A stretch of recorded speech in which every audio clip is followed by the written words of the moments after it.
una anécdota que me pasó acá, en Colombia, hablando de cambuche. ¿Cambuche? No. Ya van a ver lo que me pasó. Fue un viaje en Santa Marta. Hace ya bastantes años. Fue la primera vez que llegué a Colombia. Era una reunión del ICOM de ese entonces, ¿no es cierto? Iban de varios países de América Latina. Bueno, estuvo muy bien organizado, la gente divina, maravilloso todo. El día que me tocaban las conferencias, para contarle que en ese entonces se usaban filminas. O sea, yo iba con todas mis filminas, ¿no es cierto? Ese día teníamos a la mañana la presentación, yo la tenía a las 9 de la mañana, buenísimo, que hacía mucho calor, mejor digo temprano. Y después nos íbamos al Parque Tayrona, ¿no es cierto? Íbamos a almorzar ahí por la tarde, ya como terminando el evento. Llegamos a la reunión y dicen, no hay luz. Ay, bueno, ¿qué hacemos? Vamos a dar vuelta el programa, dicen. Vamos primero al Parque Tayrona y después, cuando volvemos, hacemos las presentaciones. Miren. Bueno, en primer lugar habían quedado las filminas en el bus, que las llevo. Imagínense chorreando todas las filminas, ¿no es cierto? Cuando las fui a buscar. Pero lo peor de todo, el parque maravilloso, todo, nos llevaron a almorzar ahí, una especie de rancho que hay. Tomamos cerveza, comimos cerdo, yuca. Cuando volvimos, la luz había vuelto. Pero les aseguro, era como un escenario con toda la platea ahí. Ustedes saben que se escuchaban los ronquidos. O sea, era algo, la gente estaba aquí, no con bulla, pero eran unos ronquidos. Yo nunca me había pasado eso en mi vida. Dije, bueno, ya no importaba, ¿viste? Estábamos todos entregados, pero fue muy graciosa la situación. Totalmente.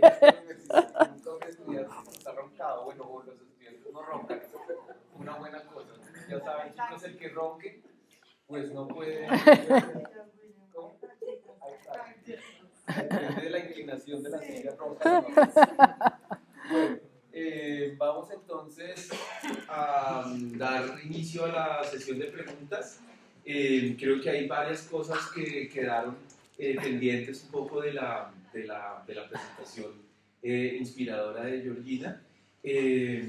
Y bueno, no sé si quisiera nuestras estudiantes que han venido tanto leyendo tus textos como trabajando desde sus proyectos de sostenibilidad para sus instituciones en las que están trabajando y que se han enfrentado a estos temas, que se han empezado a cuestionar estos temas, si bueno, nuestras y nuestro estudiante, si tienen si quieren hacer algún aporte, alguna pregunta, María Alejandra. Entonces le damos la palabra a María Alejandra Garavito, estudiante de nuestra especialización. Yo quería que... Les pido que hablen fuerte para que el micrófono los alcance a coger y en el Facebook Live alcancen a escuchar. Pero yo quería un poco que ampliaras el concepto de preservación activa del patrimonio, de cómo se inserta pues, en este gráfico que hace desde la preservación, la investigación, la comunicación, la reactivación. Sí. Más que solo para los museos, como para las instituciones culturales en general. Claro. ¿Cómo contemplarlo? Porque pues, tú hablabas de que al museo pues, llega el objeto patrimonial. Y de cierta manera, pues hasta ahí, como que su vida útil, entre comillas, llegó. Pero, por ejemplo, pues yo trabajo en un museo, trabajo en una biblioteca. Ajá. El asunto es relativamente diferente, pero no tanto. Pues porque los objetos en las bibliotecas finalmente tienen un uso, los libros pedidos de acceso se siguen utilizando. Pero sí, la parte de la preservación activa ¿cómo la aplica uno, cómo lo aplicaría uno, por ejemplo, en una institución donde el objeto sí se usa? Sí, el concepto de preservación, o sea, el nombre de preservación activa, ¿de dónde viene en primer lugar? Viene que cuando yo hablaba de la contraparte, de decir que si el museo o la institución es custodio del patrimonio que preserva, y de ahí viene el término, lo que nosotros tenemos que convertirnos es en facilitador de una preservación activa. Activa en el sentido de reactivación cuando se pueda, activa que no es solamente el hecho muy importante en sí de conservar un objeto, conservar un libro, sino que darle a esa situación un carácter de vida, vital. Algunos pueden ser reactivados, otros no, otros, no sé, qué sé yo, por ejemplo, a ver, ¿qué te puedo decir? En una biblioteca. Se han dejado, hay maravillosos escritos, manuscritos, ¿no? Hoy en día en las escuelas no se enseña caligrafía, ¿no es cierto? Con suerte leen y escriben, pero bueno, pero la maravillosa caligrafía del siglo XIX, ¿no es cierto? Entonces, cuando o sea, es tener un poco como la creatividad de decir, ¿qué podemos hacer algo para entusiasmar más, para acercar más esa vida pasada a la vida actual? O sea, no estoy proponiendo que los niños aprendan caligrafía, pero cuando ven o dar un taller de caligrafía, ¿no es cierto? O un taller de repente, ponerlos a todos a escribir con pluma y tintero. Y cuando ven, cuando han tenido esa experiencia y ven un documento escrito así, ya se saben que hay una historia detrás, ya se sabe cómo ha sido eso, ¿se entiende? Es un poco ir más allá del objeto en sí, es más allá de preservarlo, porque hay un serio problema en las instituciones, y esto es bastante común. El entorno del objeto es muy poco estudiado. Entonces, si vos no tenés realmente, y si tenés un registro deficiente, que no lo tenés bien catalogado, o sea, con una ficha que te explique su función, cómo fue, entonces estás muy limitado a la hora de poder hacer actividades, hacer exposiciones. O sea, todo objeto que vos tengas, todo libro tiene su pasado. Ya ni te digo ahora nada con lo que ha cambiado la imprenta digital. Los chicos no saben cómo eran las imprentas de hace 30 años, 20 años. Entonces, como les digo, siempre está todo eso. Entonces, cuando se habla de preservación activa es eso. No es solamente la preservación en sí, preservar algo, sino que al ponerle el término activo como una diferenciación, ¿no es cierto?, de lo otro, es con el sentido de reactivar ese conocimiento que hay detrás. Si de repente se puede volver a hacer, no sé qué éxito tendría de repente sacar, qué sé yo, pequeños manuales manuscritos así al estilo, a lo mejor son muy atractivos para la gente, que nunca vio una escritura así. Entonces, no sé, como les digo, es una cuestión muy lúdica esta. O sea, si nosotros no sabemos jugar y no nos gusta jugar, no vamos a hacer jugar a los demás, ¿no? Es eso fundamentalmente. Yo creo que, y en todo lugar se puede hacer algo, siempre. En el caso particular de María Alejandra, ella, bueno, mañana lo verás y lo verán pues, quienes asistan a nuestra sesión de presentaciones de los estudiantes.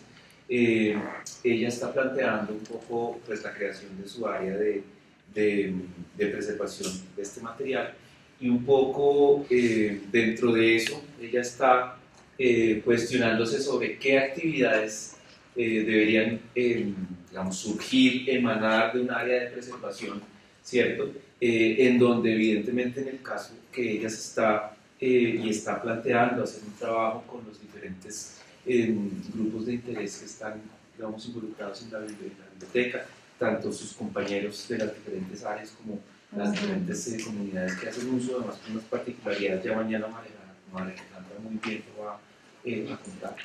Pero sí un poco dentro de esas serie de actividades, pues ella está indagando, pues seguramente de esas actividades que ella una vez haya seleccionado detectados grupos de interés y empiece a trabajar con ellos, pues un poco van a surgir unas actividades que se adecuen a esas necesidades, pero sí que ella ha estado, por eso creo que la pregunta, yo un poco sigo acá de traductor, teniendo en cuenta que pues estamos haciendo el seguimiento de los trabajos y para ponerte un poco en contexto, entonces sí que ella ha venido un poco preguntándose sobre ese tipo de actividades e iniciativas que salen desde un área de conservación que normalmente se entienden las áreas de conservación como las áreas que están allá guardadas y donde hay unas personas.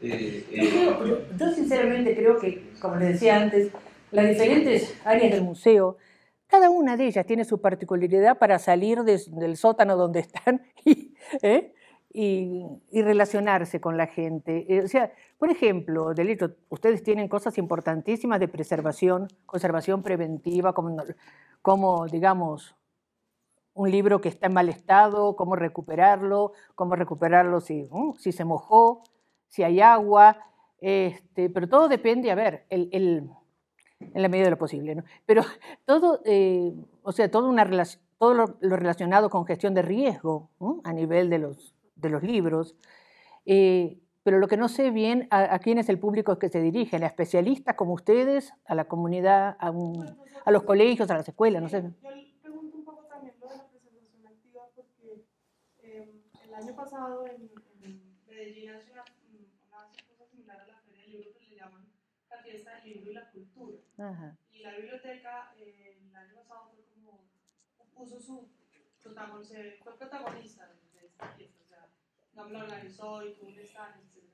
Y una de las actividades que se hizo en dos actividades y no fue dirigido a profesionales, al público asistente a la fiesta. Sí. Fueron un taller sobre conservación de fotografías y un taller sobre limpieza de libros.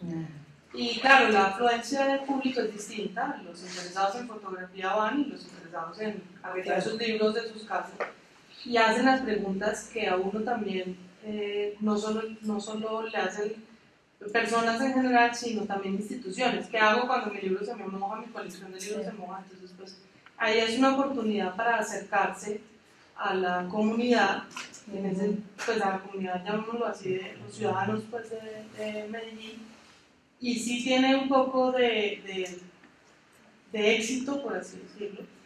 Pues el tiempo es muy corto, fue muy corto, pues fueron 2 horas y realmente no puedes hacer que las personas limpien en 2 horas, terminas dándoles una serie de recomendaciones, pero sí tienen éxito, digamos, porque la gente sí se interesa. Entonces, en el de fotografía sí pudimos hacer que hicieran un proceso fotográfico y pues eso les gustó mucho, participar y entender, porque lo que tú dices es cierto, hoy en día los jóvenes, los muchachos de los años 80, 90, no tienen ni idea que una fotografía que una fotografía existió en el siglo XIX, ¿cierto? Entonces que la cámara no es la que toma, o sea, no es la que produce la foto, que hay una serie de procesos químicos, físicos, etcétera, que generan eso. Entonces hacerles un proceso fotográfico tan sencillo como un cianotipo, para que ellos entiendan que realmente lo que está sucediendo allí es un proceso químico, que la imagen que ellos están imprimiendo, porque eso es un proceso de impresión, es la que les va a salir, etcétera, y todo lo que hay que hacer para que eso se conserve, sí llama la atención. Entonces la biblioteca fue como la primera vez que le apuesta, digamos, a dar como talleres en el área de conservación, porque como es una biblioteca, pues es una biblioteca pública, su pensamiento está en enseñarle al usuario cómo acceder al sistema para hacer la búsqueda, cómo debe hacer ese tipo de búsqueda. O sea, está muy concentrado en la información, en acceder a la información, porque esa es su razón de ser, ¿no? El acceso a la información para que, pues, resguardar la información para que el público pueda acceder a ella y la pueda utilizar en lo que la necesita utilizar, ¿cierto? Pero la parte de conservación es una cosa que siempre, pues, ha quedado como el que pega papelitos o que reencuaderna el libro, ¿cierto? No lo han visto totalmente, pues, en toda la amplitud que tiene, ¿cierto?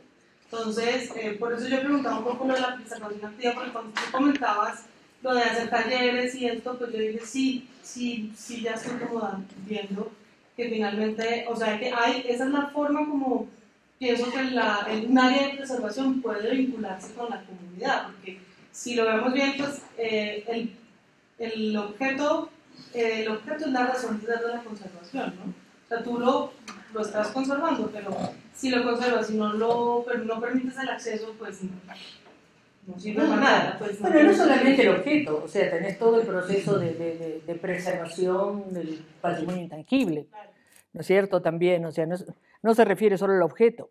Como te digo, qué sé yo, esto de la escritura, de la caligrafía, no es algo, es un estilo, una forma, conocimientos, cómo se ha hecho, o sea, son cosas que no son estrictamente de conservación. Ahora sí, lo que es fundamental, creo, es el eso de abrir, en este caso, una biblioteca, que es cierto, tiene una cosa muy clara, pero es muy viejo, o sea, y siempre va a ser importante, pero no puede ser la única. A esta altura de la vida, digo, hay muchísimas cosas más que hacen más atractivo una biblioteca. Esto de los talleres particularmente, ¿no es cierto? O otra cosa, brindar servicios de conservación. O sea que no sé, seguramente no pueden porque no pueden vender, no pueden cobrar. Pero bueno, quizá se puede armar un grupo de apoyo, como vamos a ver ahora a la tarde, un proyecto productivo de gente que diga, bueno, la biblioteca brinda este servicio, se cobra. Usted traiga ese libro y nosotros se lo volvemos a encuadernar. ¿Por qué no? Mal no le va a venir, digamos, el dinero. Entonces, a ustedes y a un grupo organizado que lo pueda hacer. Pero una cosa es un grupo organizado respaldado por la Biblioteca de Medellín, en que saben que le van a hacer un buen trabajo y le van a cobrar un precio justo, a otra cosa. Pero entonces, eso es lo que yo digo. Estamos en el momento que la gente que requiera que estas instituciones se abran, que no queden tan cerradas haciendo algo, digamos, que es fundamental, pero no es lo único. Eso es la preservación activa. No sé si los demás tuvimos algunas dudas con respecto a tu proyecto que empezabas a... Wilson hace parte de la segunda corte y llevan pues, básicamente este es su primer ciclo, es decir, llevan 3 meses en el programa y digamos, sus proyectos están iniciando, sus proyectos de sostenibilidad están iniciando, mientras que los de las otras chicas pues ya están muy avanzados y muy robustos, como lo verán mañana. Entonces a Wilson le surgían también unas dudas frente a lo que él plantea de la recuperación del oficio del tallador en piedra, ¿cierto? Que está inmerso en una comunidad que tiene una tradición en las periferias del cementerio central, que tiene entonces una tradición de producción escultórica, entonces no sé si... Bueno, más o menos. Ya mañana le explicas el proyecto, sí, ¿verdad? No, pero más o menos es que quiero como rescatar un oficio que se está perdiendo por varios factores que estamos implementando. También se han acabado de las facultades de arte esa clase en específico que está ya en piedra directa. Y entonces pues es preocupante porque eso se va a terminar acabando. Ya con el tema de tu maravillosa exposición, pues veo que puedo articular sobre hacer una propuesta para que la comunidad sea activa en procesos de aprendizaje como gancho para que ellos vayan involucrándose y ya vayan aprendiendo la técnica, pero para ir más allá es introducirle pues, la idea de que es un arte, ¿sí?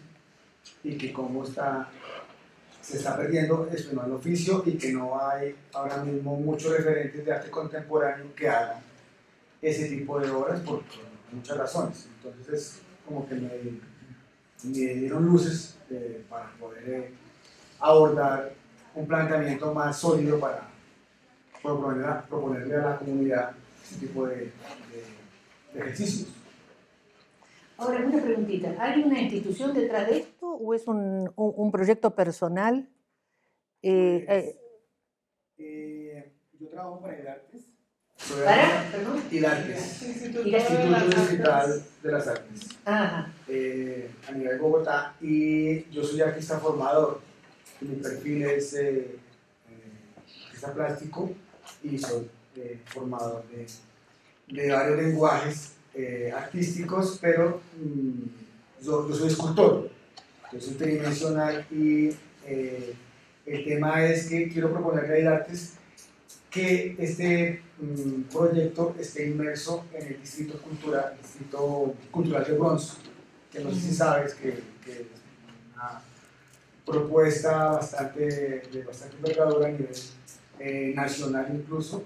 Perdón, te hago un paréntesis. El Bronx es una zona deprimida, donde hay microtráfico de drogas, microtráfico y consumo adicional. Entonces, ese es un proyecto que parte desde la sostenibilidad y pues la idea es mía, pero quiero que IDARTES pues, lo pueda gestionar. O sea, detrás de eso estaría IDARTES, pero bueno, sí, hay muchos pequeños problemitas a nivel de dinerito. Entonces, Y uno de los problemitas es que termine de robustecerse el proyecto para que al final justamente pueda tener viabilidad en su institución. Ahora, es un proyecto con la comunidad. Digamos, que los desarrolle la comunidad con la asistencia de IARTES o con la... Sí, la idea es para la comunidad, para la comunidad primero los mártires, pero que es la zona digamos, histórica de Bogotá, y que donde ya se ha generado, gracias al consorteo, hace varios años hizo una escuela, hicimos varias intervenciones, pero por cosas de políticas no se puede hacer más de verdad, digamos.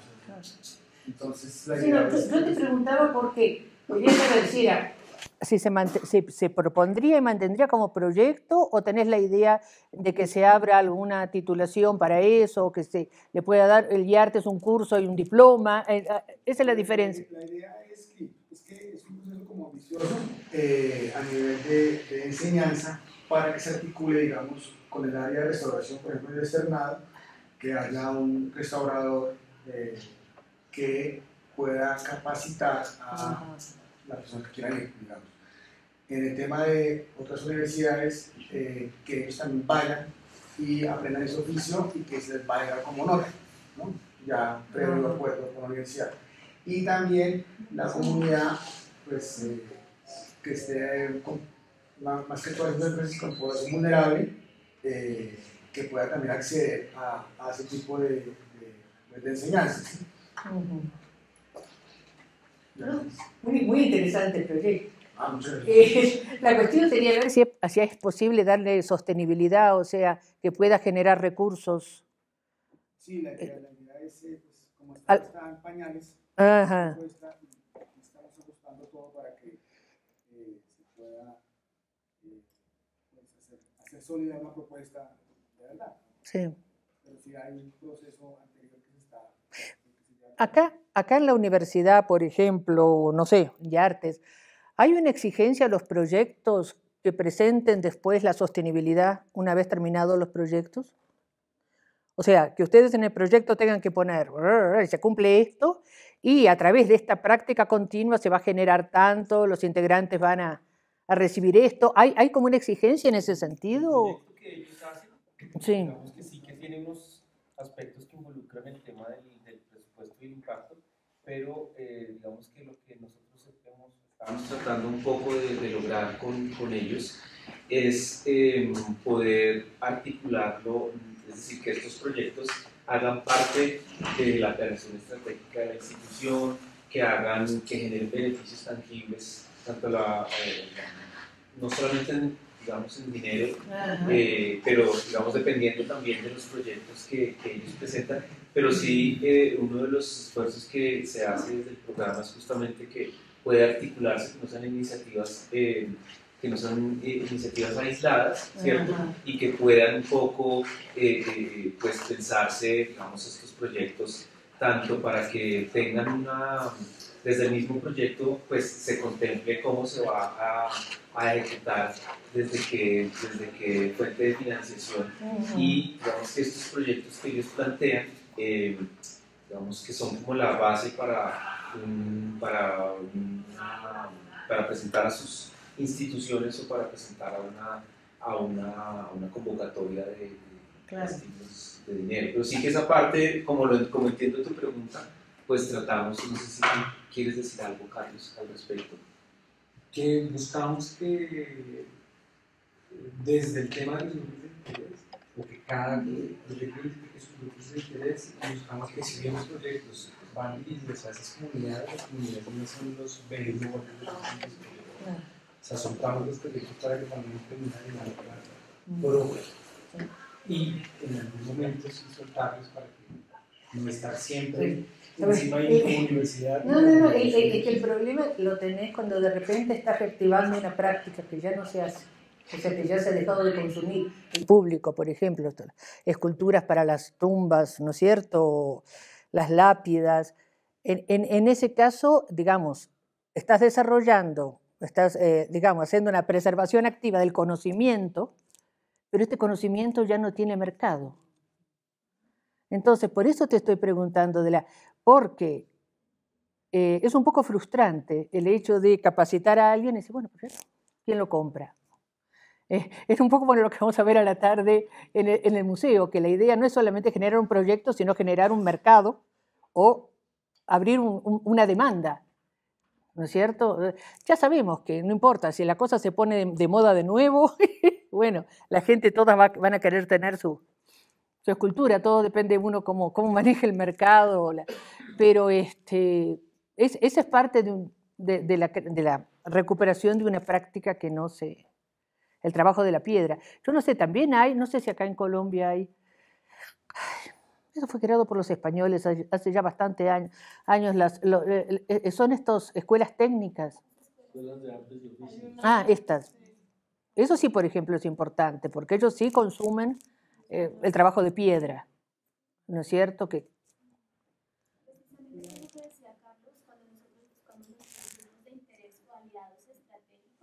se hace un paneo, digamos que en este caso el que se encuentra en Bogotá hace un paneo de cuáles pueden ser en su sector, en este caso la Escuela Taller de Boyacá, digamos sería un aliado para este tipo de proyectos. Posiblemente existan otros, existen otras entidades educativas de carácter técnico que pueden estar interesadas en, pero digamos que lo especial o lo que a mí me ha gustado un poco del carácter de la especialización es que nos permite realmente pensar los proyectos de manera sostenible. Y en todos los módulos se está hablando, bueno, el proyecto con tu cuenta, cómo va a ser ese cronograma. El cronograma no se termina en el momento en que tú entregas un documento. Si no se entrega, es un proyecto que tiene que estar en marcha o que se supone debe estar en marcha. Habrá algunos proyectos, porque pues en este caso las tesis son así, que hipotéticamente hablando pues no sean realizables, pero se hace el ejercicio precisamente de pronto como un llamado de atención a las instituciones donde se encuentran adscritos, y eso puede hacer que si bien no ahorita se dé el caso de que continúe el proyecto, sí se hace un llamado de atención de por qué este tipo de proyectos son importantes, y quizá la institución misma tenga que reevaluarse a sí misma. Acá hay un comentario que nos hacen desde el Facebook. Camilo Ramos nos retoma, pues se refiere a lo que se discutía anteriormente de la biblioteca pública y nos dice que si es que la biblioteca privada no tendría las mismas circunstancias, que según su punto de vista se puede decir que es más productivo en temas de conservación la biblioteca pública a la biblioteca privada. Y termina diciendo que el patrimonio tangible necesita financiar su cuidado. Invitamos a Camilo también a que nos cuente un poco más sobre su punto de vista, pero no sé un poco, pues, si digamos, cuál haya sido la percepción que tuvo él de lo que estábamos un poco debatiendo acá. No creo que el problema sea cuál de las dos tipos de bibliotecas sea más productiva o no más productiva, sino un poco independientemente. Creo que el modelo que Georgina presenta, que si bien se basa en los museos, es aplicable a otras instituciones que gestionan y conservan patrimonio cultural. Creo que la invitación, más allá de ponderar cuál de las dos es más sostenible, creo que lo importante es justamente el llamado tuyo de atención y una cosa que hemos venido trabajando desde el área, desde la facultad, es pues esos cambios que en realidad tienen que surgir en el mundo cultural, ¿cierto? Desde la forma como se administra, la forma como se permite que se interactúe con las comunidades, cómo entendemos la comunidad. Creo que es un poco la discusión, y lo interesante es que independientemente de que la biblioteca sea pública o privada, digamos que los trabajos de los estudiantes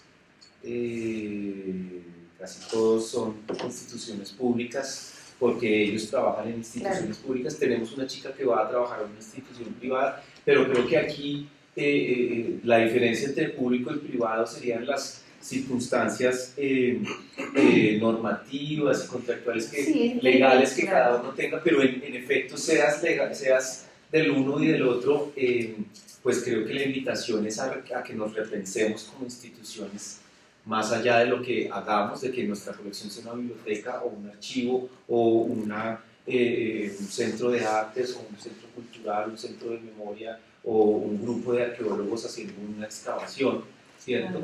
La intención es un poco, y la invitación creo que tú nos haces es justamente a eso. Sí, yo diría que siempre tiene un poco más de ventaja la institución privada, fundación y todo, porque desgraciadamente las instituciones que dependen del Estado, bueno, son mucho más limitantes, mucho más difícil hacer cambio, no imposible, pero bueno, no son tan flexibles como lo puede ser una institución que depende de una fundación o ¿no?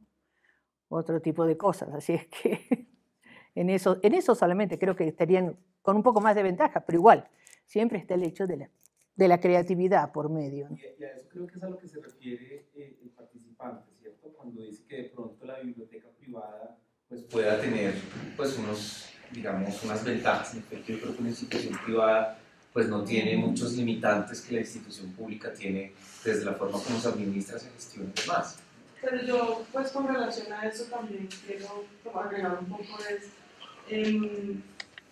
igual sea público, privado, si el proyecto no gusta, pues no va. Es decir, un caso muy particular, pues en la biblioteca tiene un mural hecho por un artista escultor y está hecho en cerámica.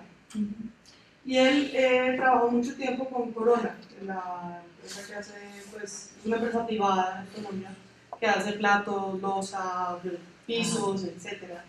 Y lo que pasaba era que él era muy amigo del dueño de Corona, que le permitía, cuando el horno estaba encendido, que él pusiera sus tiendas. Entonces él tiene muchas esculturas hechas todas de esta Corona. Una vez cambia el presidente de Corona y entra uno nuevo, pues, adiós. O sea, pues, y el señor, sí, o sea, adiós, ya no lo llaman tanto, ya es un señor pues ya mayor, porque ya la idea no les llama la atención. Entonces, aún así es una empresa privada, ¿no? Es una empresa privada que por mucho tiempo financió a este artista, y pues gracias a eso él tiene muchas obras muy bonitas, pero pues hoy en día el señor pues prácticamente tuvo que jubilarse porque ya no le permiten usar el horno como antes. Y creo que esta es una iniciativa que era una iniciativa puntual, ¿cierto? Y no un proyecto que trasciende a la planeación estratégica de la institución, que es un poco lo que una de las acciones o de las estrategias mediante las cuales nosotros consideramos que esos proyectos de ellos, en la medida en la que logran entrar a esa planeación, en la medida en la que logran empezar a plantear proyectos que no solamente piden dinero a la institución, sino que también se muestran como proyectos que tienen un potencial para la sostenibilidad, para el aporte al desarrollo local para generar unos recursos, ¿cierto? O unos recursos de pronto no directos, pero sí indirectos en la medida en la que a partir de un proyecto determinado se logran subir los niveles, por ejemplo, de visitantes y el aumento en el número de visitantes implica de pronto mayor consumo de los productos de la librería o incluso mayores, digamos, una mayor capacidad de exigir o de solicitar unos presupuestos más grandes en tanto está teniendo un impacto más alto. Claro. Digamos que es un poco como eso. No sé si hay alguna pregunta más. Te agradezco si nos hablas súper fuerte para que el micrófono alcance a llegar. Desde el Ejército Nacional, nosotros aproximadamente hace un par de años hemos puesto la mirada en el patrimonio cultural de la institución, porque pues, realmente es una historia de más de 200 años, pero pues ha estado abandonada. ¿Qué institución? Ejército, el Ejército Nacional. Y pues nosotros tenemos varios elementos, fusiles, de distintas batallas. Sin embargo, pues nadie se apropia de ellos. Hay diferentes, han construido, digamos, diferentes salas de exhibición en distintas unidades a nivel nacional. Sin embargo, estas salas están muy relegadas, están escondidas.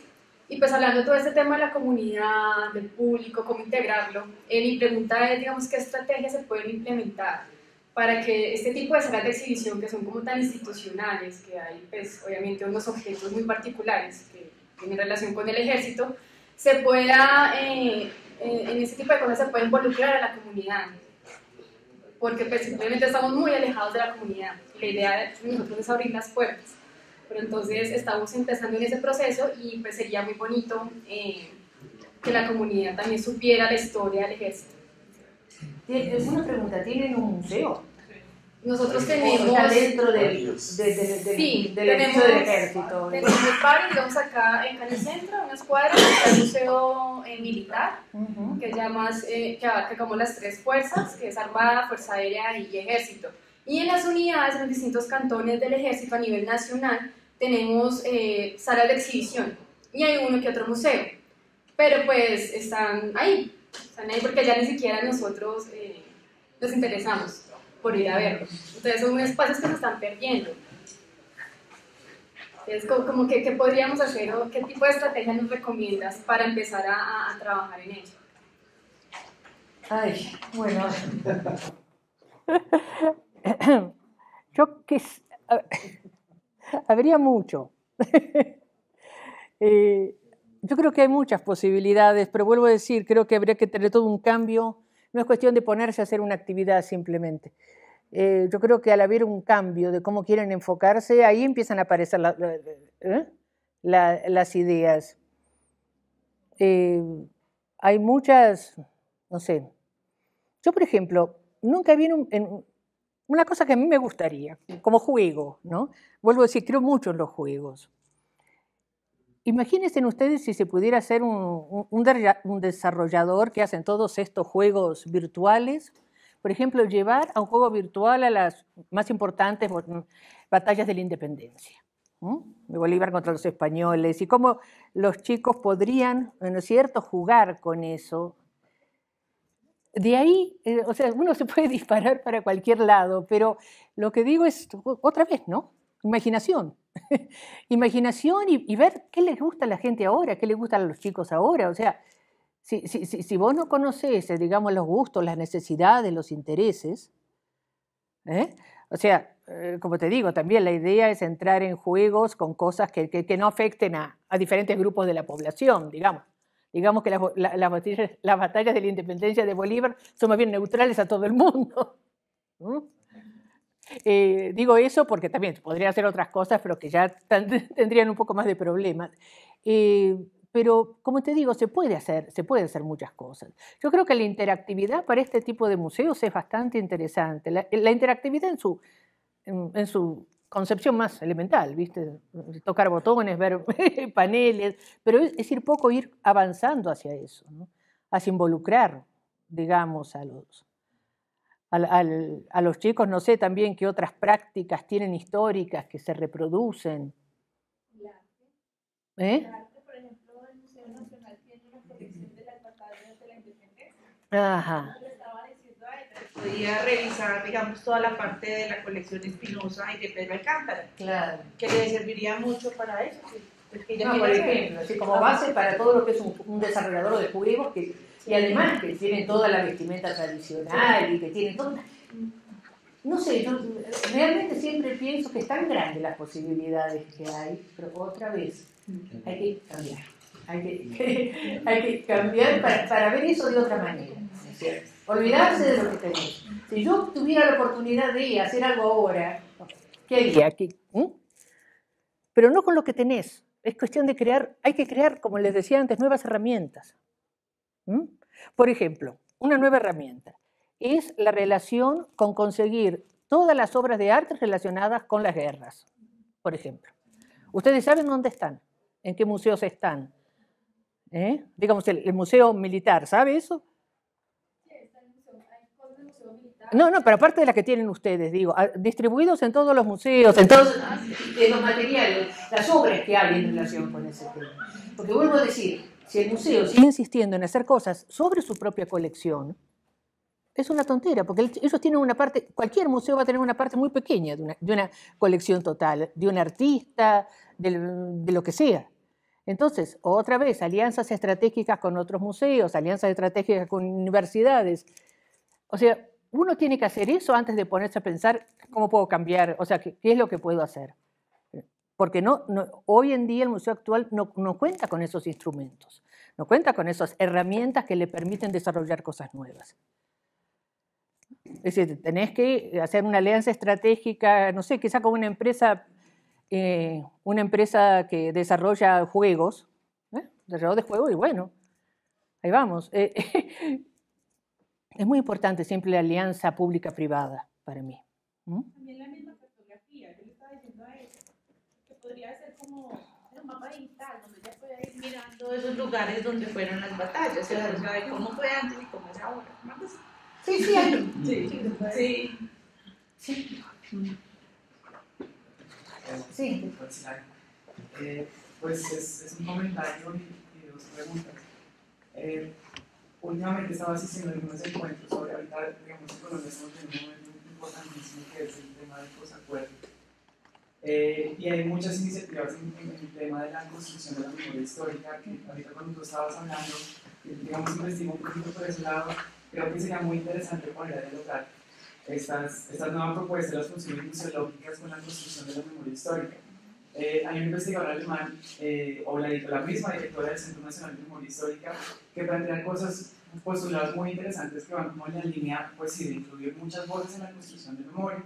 Es muy chévere que muchos pueden asentar, por ejemplo, las fuerzas militares con los excombatientes, con las víctimas que ahora se hacen llamar sobrevivientes del conflicto, y de alguna forma lo que busca el Centro Nacional de Memoria Histórica es, digamos, que estas políticas de diversificar el discurso trascienden las barreras institucionales y políticas, porque hay que pasa mucho es que llega un gobierno con una corriente ideológica y digamos, esa iniciativa por construir una memoria histórica colectiva como que se pierde. Entonces como que sería interesante, digamos, pensar en el diálogo entre la construcción de la memoria histórica en términos de conflicto armado, porque se quiere hacer un Museo Nacional de la Memoria. Entonces digamos interesante retroalimentar, digamos, poder lograr esa construcción de memoria histórica con la discusión.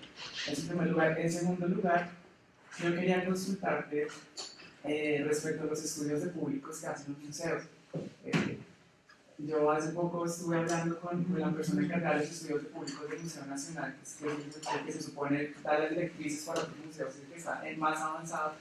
Pero digamos, cuando ponía a dialogar con ellos sobre los estudios de públicos me daba cuenta que es un material que a veces ni siquiera se consulta. Entonces yo le decía a ella un ejemplo particular.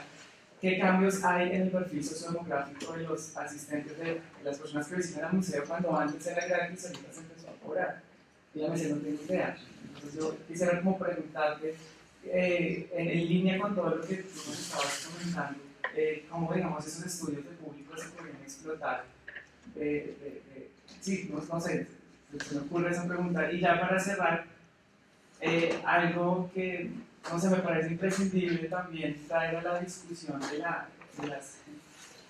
propuesta de las funciones museológicas es el tema de la accesibilidad. A veces en los museos hace mucha falta digamos, iniciativas para la primera infancia, para los adultos mayores, para las personas con discapacidad o en condiciones vulnerables, obviamente sin caer en esto de la discriminación positiva, que es como aislar entonces estas poblaciones y no se ponen a, no hay como una relación entre estas poblaciones y nosotros los demás, que a veces ni siquiera sabemos que existimos, a veces no sabemos qué barreras tienen o cómo interactuar con ellos. Entonces quería como hacerte la pregunta, digamos, cómo se podría también apuntarle hacia ese lado de la accesibilidad, que me parece imprescindible, que a veces no se habla mucho en estos encuentros.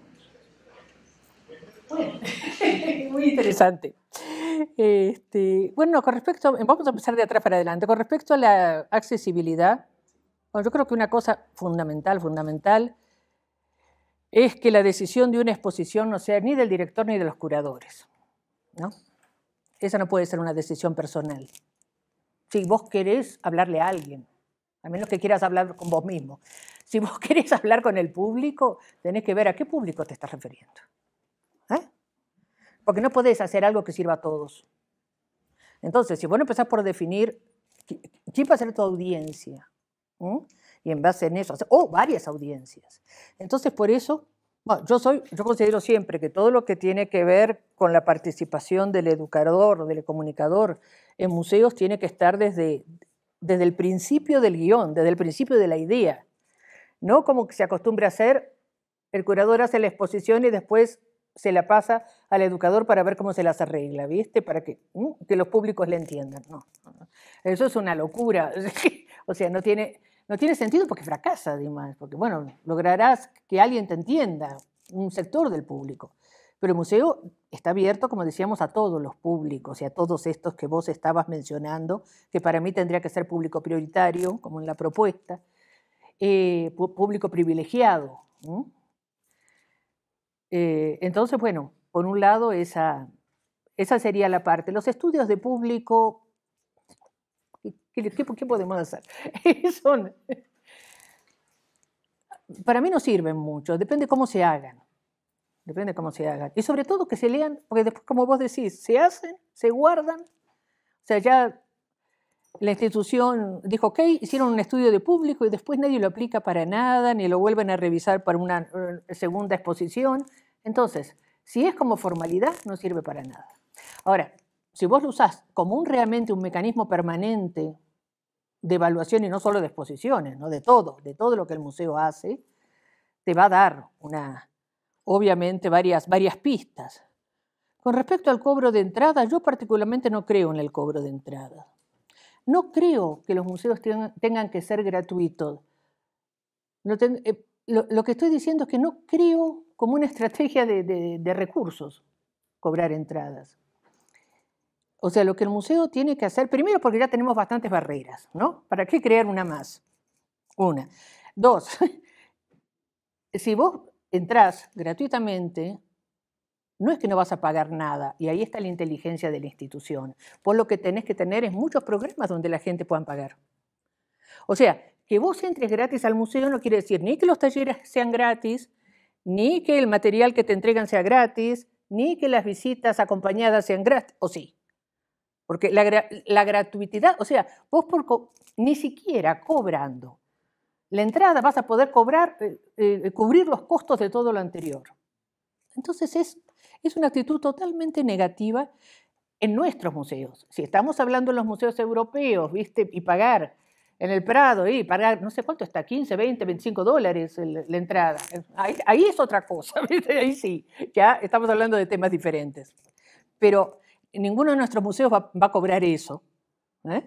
Entonces, estamos hablando de montos muy reducidos y que todo lo demás sea gratuito.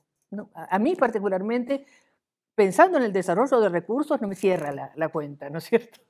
Y fíjate que de nuevo todo esto se conecta con lo que tú nos has venido planteando de cómo se entiende la comunidad y cómo entiende también el museo o cómo los museos han querido entender la interacción, cómo los museos han querido entender esa relación con la comunidad, en tanto que, por ejemplo, desde los años 60 se está hablando con toda la nueva museología, estamos hablando que el museo es inclusivo, que las personas participan, que el rol social de los museos, pero creemos que, por ejemplo, los estudios de públicos pues ya yo hago museo, estudio público, entonces ya check, entonces soy un museo inclusivo, soy un museo contemporáneo, soy un museo ético, pero resulta que de nada me sirve que yo interactúe con mi comunidad o le permita a la comunidad que hable, que dé dé una opinión, si finalmente luego yo voy a coger y voy a guardar el estudio de públicos en el anaquel de la biblioteca o del centro de documentación, y luego las decisiones que yo tomo finalmente son contrarias a las que las personas, por ejemplo, nos están diciendo en un grupo de estudios públicos, o lo que tú mencionas frente a la apertura o no, o las entradas gratuitas o no gratuitas. Cuando yo trabajaba en museos y empezó el programa de Siga hasta su casa, que consistía en que el último domingo de cada mes los museos que querían pues, hacer parte del programa daban acceso gratuito, muchas personas reaccionaron como, pues ahora ya no tenemos el dinerito de la entrada, y resulta que, por ejemplo, en ese momento en la Quinta de Bolívar, en el año 2000, no sé, 5, 6, 7, un día de puertas abiertas, el público se triplicaba, se quintuplicaba, ¿cierto? Y, por ejemplo, la tienda del museo ese día no daba abasto.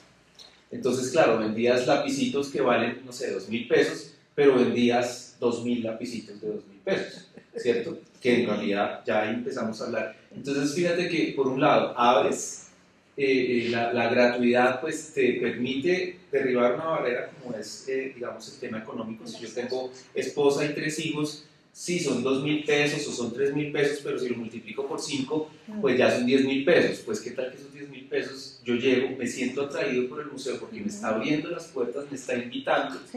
Y además el museo, yo llego, entro, que es lo que las estudiantes acaban de ver en el seminario la materia de mercadeo, cómo yo capto el público, capto un nuevo público mediante esta entrada gratuita, pero luego yo entro al museo y lo fidelizo en la medida en la que me siento involucrado, en la que el museo tiene un cambio, presenta unas exposiciones que dan fe de la sociedad de hoy, que generan relaciones activas e importantes entre mi vida cotidiana de hoy como persona del siglo XXI y el pasado que estoy mostrando en unas colecciones.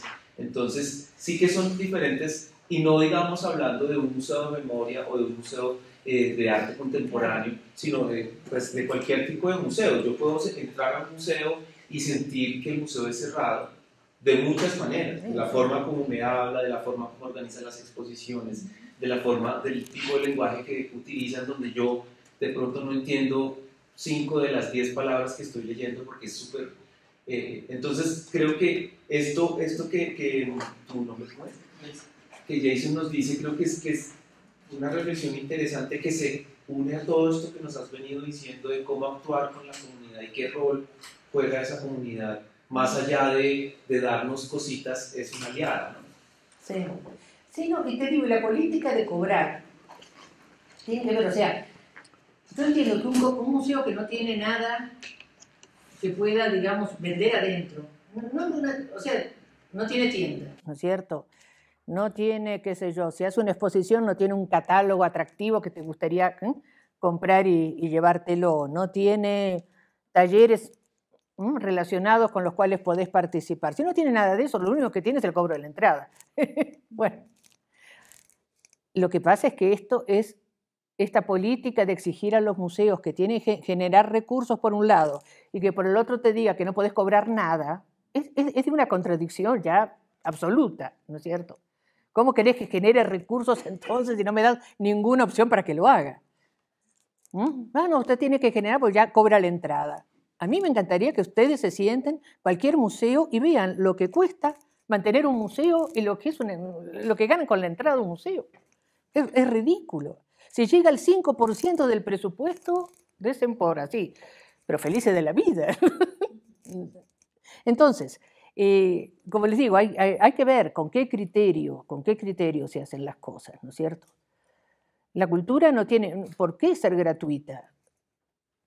Ojo lo que estoy diciendo. Y voy a decir dos cosas que suenan terribles. La cultura no tiene por qué ser gratuita Y el patrimonio tiene que servir para la generación de recursos y ayudar a la gente a vivir mejor. O sea, no estoy hablando de cultura elitista, no. Estoy hablando, si vos te gastás, no sé cuánto cuesta una cerveza o una Coca-Cola. Bueno, encima. ¿Pero en algún lugar te las dan gratuitas? No. Bueno, entonces, si vos estás en el museo, ¿viste? Y nadie protesta por pagar una Coca-Cola o por pagar una cerveza, a ver, ¿por qué vas a tener que protestar? Porque vos querés, o sea, porque la idea que estoy diciendo es que vos no vas a dar la plata al museo porque sí. Porque la gente dice, ellos reciben del Estado, entonces no tienen por qué cobrar. Okay.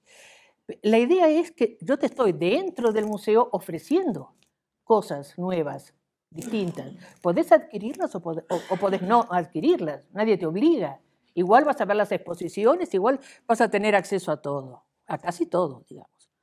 O sea, si vos querés llevar, por ejemplo, un taller de reciclaje en un museo, pero no querés pagar la materia prima que vas a utilizar, ¿por qué? ¿Por qué la tiene que poner gratis el museo? O sea, lo que quiero decir es que son todas actividades que llevan costos.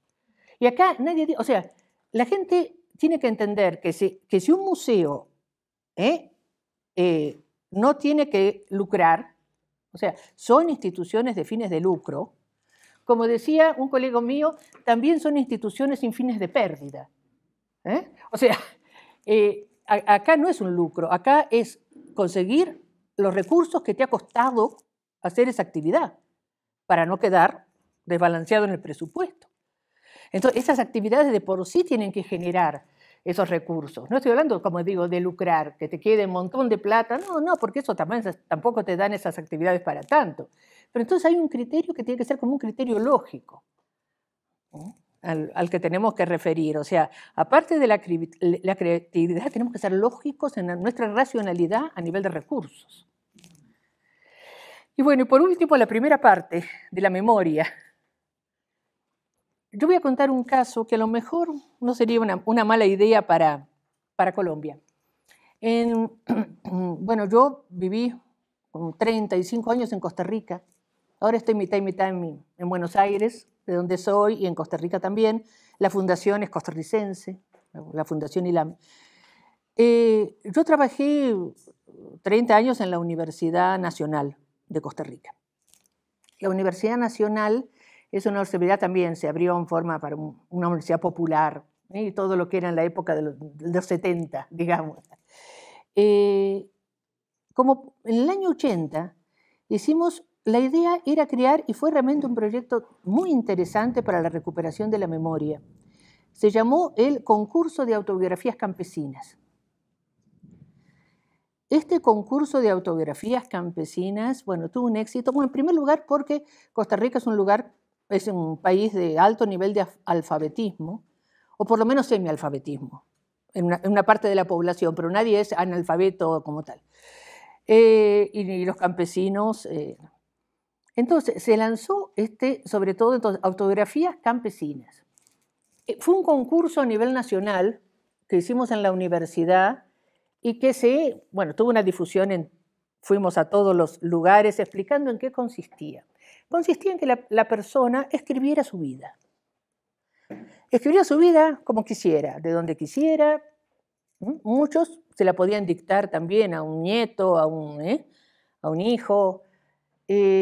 Bueno, recibimos, ya ni me acuerdo, pero eran muchísimas, más de 1000 y pico, no sé, no. Sí recuerdo bien que eran 14.000 páginas manuscritas. Y bueno, a mí me tocó, en esa época que era estudiante, recién estaba comenzando, hacer la transcripción, o sea, cuando alguien que no sabe escribir, semialfabeto, escribe, es impresionante, no sé si les ha pasado. Pero nosotros teníamos que pasar eso en stencil. ¿Se acuerdan los stenciles? Ustedes no los conocieron, algunos. Era una maquinita de reproducir que te iba tirando copias, digamos, sacándose. Se escribía a máquina y después se copiaba, como si fuera en tinta, en carbón.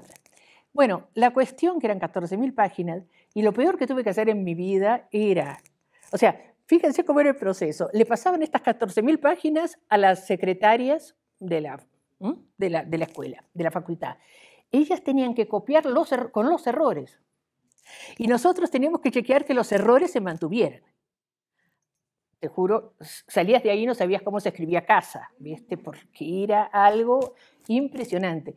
Y bueno, más allá de esta cuestión anecdótica, la historia de esta gente, fantástico. Acá en Costa Rica en ese momento se dio todo lo que era la colonización ya de las tierras más adentro para cultivos, posteriormente de café, pero fue para agricultura, y gente que contaba sus historias, nacidos, digamos, a principios de siglo. Eso lo estamos haciendo en el año 80, o sea que los más viejos podían haber nacido a finales del siglo XIX. Bueno, y contaban sus vidas, y no saben, lo interesante porque ahí no había ninguna interferencia, ¿no es cierto? Yo me acuerdo que había, por ejemplo, gente que escribía, hubo una pequeña, bueno, en Costa Rica la llaman guerra civil, no fue una guerra civil entre dos grupos políticos, y bueno, y cuando vos leías esa parte de la historia, cómo la contaba cada grupo, cómo la vivió cada grupo, y eso mezclado, eso no es traído de una memoria total, incluido en toda la memoria de su vida, ¿no? Entonces, bueno, fue una experiencia fabulosa, fabulosa. Hoy sigue siendo un material de consulta, que han pasado 40 años, más o menos, desde que se hizo esto, ¿sí? O 30, 35. Costa Rica no es la misma de ese entonces, pero tenés una lectura de ese momento histórico realmente muy importante y bueno, puede servir o no, pero es una forma también de recuperar la memoria que nunca es fácil, ¿no es cierto? Bueno, creo que tenemos que, por tiempo, ¿tenías una pregunta? Pero de pronto la podemos discutir después, por tiempo tenemos que detenernos acá.